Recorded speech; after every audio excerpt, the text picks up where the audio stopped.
La révolution industrielle en fait a conduit à créer les villes en quelque sorte, de telle manière qu'on est passé donc en l'espace de 2 siècles de 90% de population hors des villes à plus de 80% de population dans les villes. La population urbanisée a été multipliée par 7 au niveau européen. On peut tenir également le même type de raisonnement au niveau mondial parce que les pays émergents suivent le même type de trajectoire.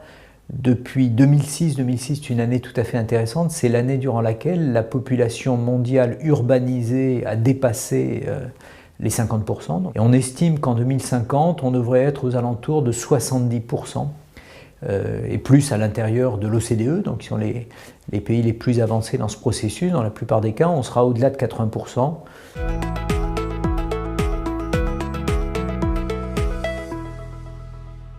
L'impact sur l'environnement de cette grande transition est assez difficile à imaginer. Ce qu'on sait, c'est que globalement, durant cette période, au niveau mondial, on a multiplié par 100 le PIB, c'est-à-dire la création de richesses. Il y a 2 siècles, on n'émettait à peu près pas de CO2. Aujourd'hui, on émet 30 milliards de tonnes de CO2 dans l'atmosphère au niveau mondial. Au niveau français, on considère qu'à l'heure actuelle, les consommations énergétiques des villes, de l'habitat, du bâtiment pèsent à peu près à hauteur de 40% de nos consommations énergétiques. Donc on a un enjeu qui est un enjeu de tout premier rang dans le cadre de la transition énergétique.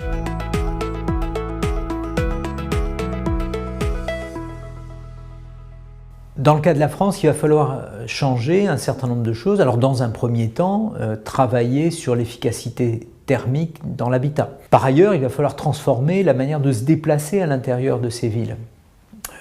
Beaucoup de grandes métropoles ont déjà fait beaucoup d'efforts dans des moyens de transport doux, bas carbone, et donc ça va du tramway au vélo, également à des flottes partagées de véhicules électriques. Et puis une autre étape, c'est ce qu'on peut observer par exemple à Amsterdam, ça peut être de dire essayons de réorganiser les activités économiques à l'intérieur de la ville pour que l'empreinte carbone, pour que la manière de vivre dans cette ville soit plus conforme avec les contraintes et moins consommatrice d'énergie.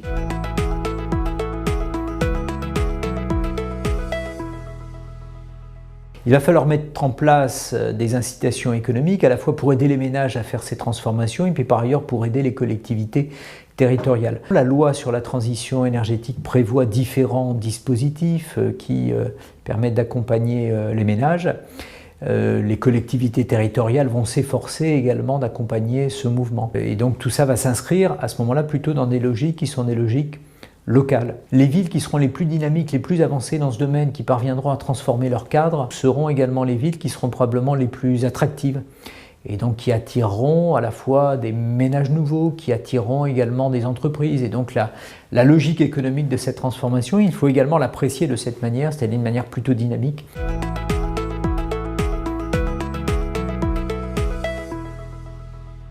Premièrement, à l'intérieur de tous les foyers français, progressivement, vont être déployés des compteurs intelligents, et donc ces compteurs, le compteur Linky pour ce qui est de la France, va permettre de repérer les ménages les plus fragiles. Et donc de cette manière, on va pouvoir avoir un cercle vertueux. En aidant ces ménages, on va réduire leur précarité énergétique, on va réduire les problèmes de santé publique qui peuvent être liés à cette fragilité, et puis on va améliorer par ailleurs leur situation économique, donc on aura des bénéfices divers. C'est la raison pour laquelle il faut cibler l'effort tout particulièrement sur l'habitat social.